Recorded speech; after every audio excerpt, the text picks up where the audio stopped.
안녕하세요. 대한불보정사 수연승입니다. 금강경 강의의 제5회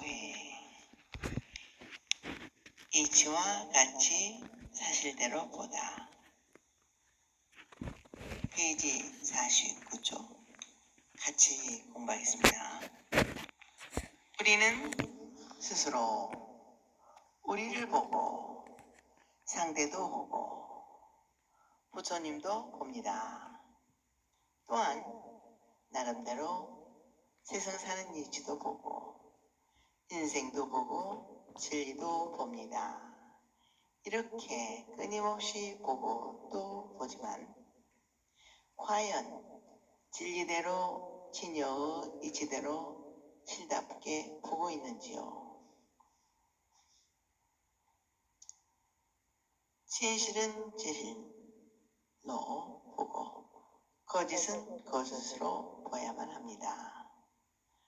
우리를 진실을 비롯하여 부처와 모든 형상 있는 것들의 참모습을 지혜의 눈으로 바르게 이해하여야 합니다. 무엇이든 본래의 모습대로 바르게 바라볼 때 문제의 해결은 아주 쉽습니다. 이것은 불교에서 현상을 바라보는 가장 기본적인 시각이며 또한 가장 바람직한 태도입니다. 결코 현실을 부정적으로 보거나 험하게 보는 태도가 아닙니다. 깨있는 눈으로 보는 것이며 이치대로 보는 것입니다.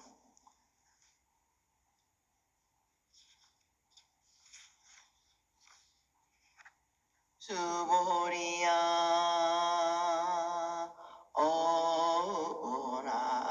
어우나오 가이신상으로 견열해부야 불야나니라 세존나 불가 이신상으로 득견열애니 수보리야 어떻게 생각하느냐 몸의 형상으로서 열애를 볼 수 있겠느냐 아닙니다. 세존이시여 몸의 모양으로는 열애를 볼 수 없습니다. 나무 아미타불 나무 아미타불 나무 아미타불 부처를 때륜열애라고 합니다. 진리여에서 오신 레 분이라는 뜻입니다.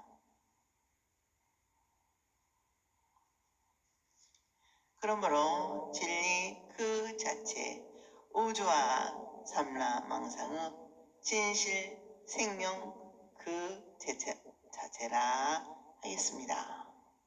이러한 의미의 열애를 뭐뭐 모양으로 볼 수 있는가? 라는 묻는 것입니다.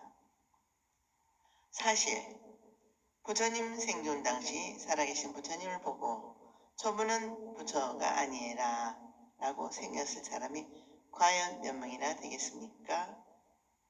육신의 생명을 가지고서 숨을 쉬고 피가 흐르며 더욱이 거룩한 30 이상 80종호를 지니신 부처님을 보고 부처로 여기지 말아라 하면 쉽게 납득이 되는 일이 아닌 것입니다. 그런데도 수보리는 부처님의 진실한 뜻을 얼른 알아차리고 몸 모양으로 열애볼 수 없다고 대답합니다. 왜 그런가 하면 부처님의 육신이나 우리들 육체는 한계가 있기 때문입니다. 육신이 진실하다면 언제 어디서나 늘 같아야만 할 것인데 시시각각 명멸해갈 뿐입니다. 부처님도 굶으면 뼈만 남기고 하고 때로는 등창이 나기도 하였습니다. 결코 금강불개 신이 아닌 것입니다. 그야말로 무상한 것입니다. 그러하니 어찌 허망하게 명멸해가는 부처님 몸의 형상이나 우리들의 신상을 보고 열애라 할 수 있겠습니까? 부처님께서도 당시 제자들에게 육신을 보고 부처라 여기지 마라는 가르침을 수없이 보셨습니다. 아무 아까리 비구경에 이런 이야기가 있습니다. 박가리라는 비구가 죽음을 앞두고 마지막으로 부처님께 예배를 드리고 싶었습니다. 박가리 비구는 사람을 보내 부처님을 청하였습니다. 대단히 죄송한 말씀이지만 부처님께서는 이곳에 오셔서 저희 마지막 예배를 받아 주십시오. 부처님께서는 오셔서 병자인 박갈라 비구를 위로하였습니다. 그러자 박갈라 비구가 몸을 일으켜 세워 예배를 드리려 하였습니다. 그 순간 지금까지 인자하게 박갈라 비구를 위로하던 부처님께서는 냉정하게 꾸짖었습니다. 너희 병들어 썩어가고 있는 몸뚱이를 일으켜 세워서 너와 별다른 바 없이 늙어 무너져 내리는 나의 이 몸뚱이에게 예배를 드린다고 무슨 이익이 있겠느냐. 열애는 존재를 그동안 이 육신이라고 여겼더냐. 그리고도 나의 제자라고 하겠느냐. 부처님은 이어서 그 유명한 법구를 남깁니다. 법을 보는 자는 나를 보고 나를 보는 자는 법을 본다. 이처럼 열애를 보는 참된 열애가 있어야 자신의 진실한 얼굴을 보게 되고 만물의 실상도 바로 보게 됩니다. 경전에서는 언제나 부처님을 일으켜 말하고 있으나 사실상 내용에 있어서는 사람들의 참모습을 깨우치고자 하는 뜻입니다. 우리들은 흔히 자신을 사회적인 신분으로 한정하고 교육이나 생활의 정도를 가지고 규정해 버립니다. 아니면 남녀노소를 가지고 한정해 버리고 맙니다.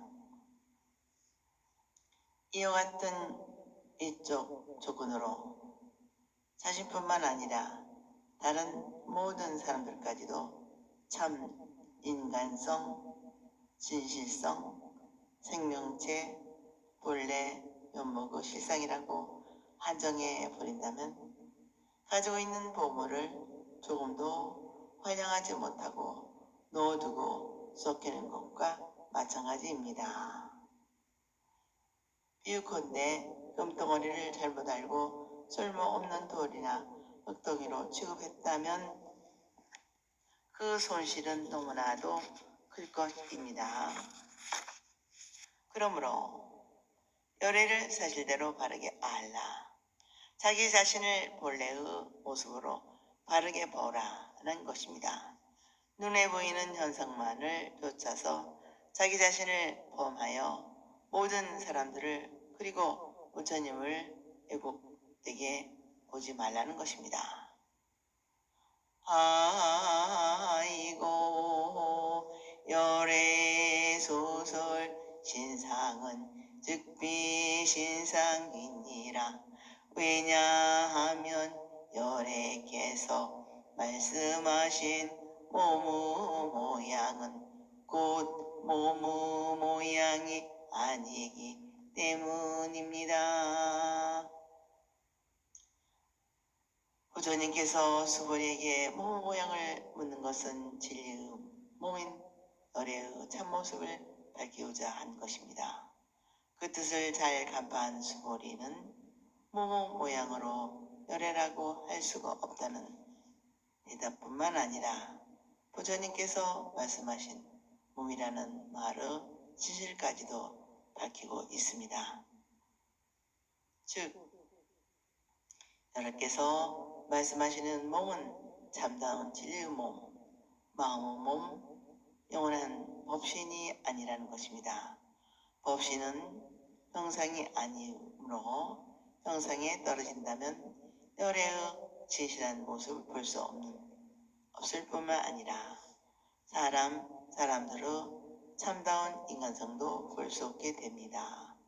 그러나 모양이 없는 것, 무상이 곧 절대적인 존재이고 열애이며 참생명의 실상이며 우리들의 참모습 진리다라는 관념도 떠내보내야 합니다. 왜냐하면 현상이 아닌 것 열애 참다운 법신은 실로 현상을 떠나서 따로 있는 것이 아니기 때문입니다. 현상이야말로 불생불멸의 영원한 생명의 시상이기 때문입니다. 영가 665년부터 713년 대사는 육조대능 스님으로부터 인가를 받은 뒤 주계산을 내려오면서 그 유명한 증도가를 불렀습니다. 증도가란 영가 스님이 기다리신 내용을 없는 것으로 이렇게 말하고 있습니다. 무명 실성 즉불성 환화공신 즉 법신 우리가 혐오하고 떠나버려야 한다고 여기는 본래 무명의 성품이 곧 우리가 찾고자 하는 부처의 성품이며 헛거지고 환상이어서 허망하다고 생각한 이 내 몸이 바로 법신이구나. 불이 고수보리 하사대 범소유상이 계시 허망이니 약견 제3 비상하면 즉견 열애니라. 부처님께서 수보리에게 말씀하시었다. 무릇 현상이 있는 것은 모두가 다 허망하다. 만약 모든 형상을 현상이 아닌 것으로 보면 그 열애를 보리라. 불교 경전은 매우 조직적이어서 산문으로 나오다가 내용을 압축하여 시로 표현합니다. 이것을 개송이라는데 특히 네 구절로 된 개송은 사구개라고 합니다. 대개 그 경전의 핵심이 되는 생각을 담고 있기 때문에 사구개의 뜻을 잘 이해하면 그 경전의 전체 뜻을 거의 다 이해할 수 있습니다. 금강경은 매우 짧은 경전이지만 사구개가 4개 있습니다. 이것은 제1사구개로 사구개 중의 사구개라고 하겠습니다. 바로 이 사구개는 영가를 전도할 때 읽는 시식일문 안에도 나옵니다. 앞으로 이 금강경 안에서 사구개의 공덕을 여러 번 이야기하게 됩니다. 이 사구개의 그 뜻을 바로 알게 되면 금강경 전체의 뜻을 이해하게 되니 이 사국에들은 꼭 외워둬야 합니다. 외워둬야 경이 자신을 늘 것이 됩니다. 참고로 나머지 사국에를 알아보면 다음과 같습니다.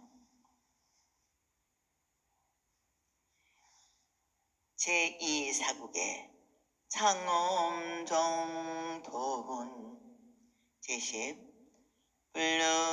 불능주색생심 불능주성향미 족보생심 응무소주 이색기심 제3사국에 법신미상문 제26 야기색견야 이음성구화 시인행사도 불능견열에 제4사국에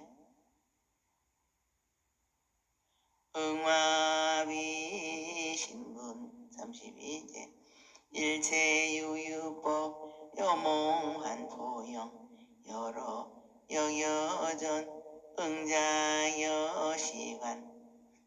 부처님께서는 그동안 자신이 환하게 들여다보고 깨달은 실상을 사국에로 나타내었습니다. 현실에서 겪는 모든 문제와 고통은 무엇으로 어떻게 해결할 수 있는가? 그것은 진리를 알고 우주와 인생의 실상을 알므로써 가능하다. 그렇다면 열애는 어떻게 하여 볼 수 있는가? 진리는 어떻게 하여 알 수 있는가? 그리고 인생과 우주 삼라망상의 참모습을 아는 길은 무엇인가? 모든 형상을 다 허망한 것이다. 형상을 보되 진정한 현상이 아닌 것으로 본다면 곧 진리를 보고 열애를 본다고 하셨습니다. 모든 현상이 있는 것은 모두 허망합니다. 우리 눈에 잡히는 사물 하나하나 모두가 허망할 뿐입니다. 귀중한 글이나 이 세상에서 가장 단단하고 라고 하는 다이아몬드라 할지라도 결국은 허망합니다. 그 이유는 간단합니다. 상이 있기 때문입니다. 근본은 공인데 인연의 법칙에 의해 잠시 동안 현상을 가지고 있기 때문입니다. 그렇다가 인연이 다 되어버리면 흩어지고 마는 것입니다. 우리가 애지중지하는 우리들 육신도 다른 사람들과 마찬가지로 일본의 옛노래에 다음과 같은 것이 있습니다. 끌어 모아서 어겨매면 한간 모여 풀어 떠올리면 본래의 들판여라 턱없이 지수 화풍 끌어 모아서 나라고 생각하는 어리석은 짓이여. 이처럼 우리들의 육신도 본래는 텅 빈 것인데 연계에 의해 서시, 지, 수, 화풍이 잠깐 결합되어 나타난 것이다. 그런데 인연이 흩어지면 다시 공으로 돌아가는 것입니다. 그러니까 허망하고 무상하며 덧없다는 것입니다. 그렇다고 하여 이 몸은 몇십 년 후에 어차피 죽을 것인데 죽을 바엔 지금 죽어버리자 라고 한다면 그것 또한 옳지 않습니다. 그거야말로 인연의 도리를 잘못하는 것입니다. 그러므로 인연의 도리를 아는 사람은 인생을 알고 인생의 도리를 아는 사람은 인연의 도리를 안다라고 하겠습니다. 비단 열애를 보고 진리를 알고 세상의 사물과 우리들 자신을 보는 것뿐이 아니라 세상살이에 일어나는 현상도 마찬가지입니다. 밖으로 드러내는 것이 전부인 양 거기에 온 마음을 걸고 매달려서는 안 됩니다.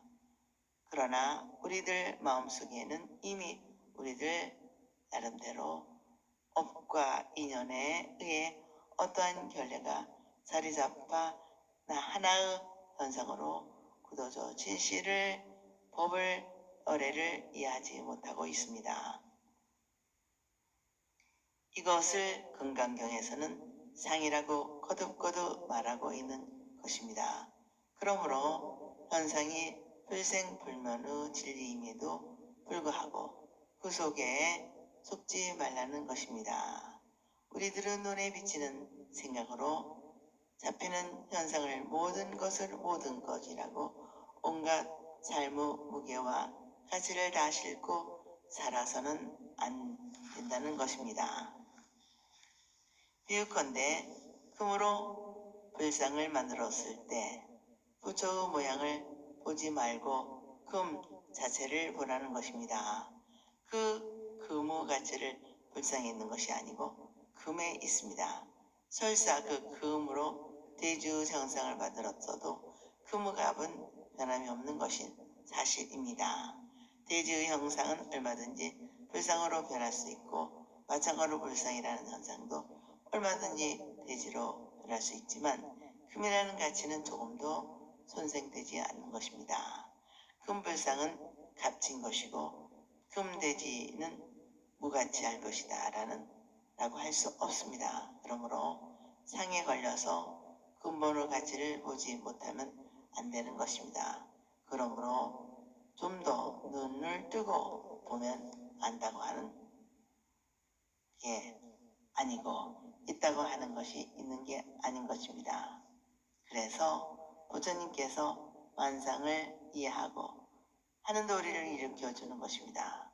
어떠한 현상이 이해한 근본은 영원한 것이며 불사한 것이지만 현재 눈앞에 보이는 생각으로 잡히는 것은 일체가 다 허망합니다.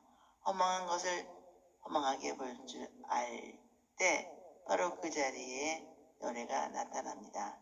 인연에 의해 잠시 결합되어 현상이 있는 것이지만 본래가 텅 비어 고정 불면한 근본이 있는 것이 아닌 것, 즉 만상 너머에 있는 실상을 보는 것으로 우리들의 마음자리를 보는 것입니다.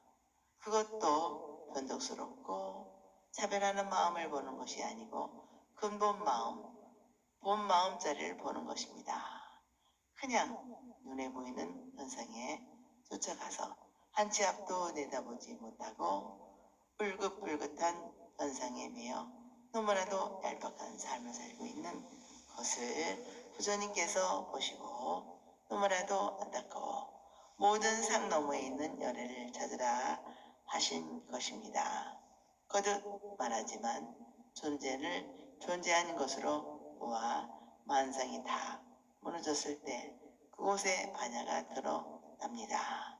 반야는 바로 지이고 열애인 것입니다. 이렇게 될 때 참된 나를 보고 너를 보며 부처님도 보고 온 우주 참 모습이 드러나 비로소 깊이 있고 가치 있는 인생길이 열립니다. 그리하여 제일 삶, 보살의 인생, 노래의 삶을 살 수 있는 것입니다. 이것은 간단한 말 같지만 우리 인생, 삼라만홍상, 온 우주와 거기에서 벌어지는 사사건건을 시원하게 해결하는 열쇠가 된다고 하겠습니다. 금강경이 형상에 얽매이지 않는 것으로서 근본 취지, 무상 이종으로 삼는 뜻이 여기에 있습니다. 오늘은 여기까지 마치겠습니다. 다음 시간에 이어서 제6분 바른 믿음은 희하다 같이 공부하겠습니다. 다음 시간에 꼭 같이 공부하십시다. 대단히 감사합니다. 여러분 항상 건강하시고 행복하시기를 기도 바론 축원드립니다.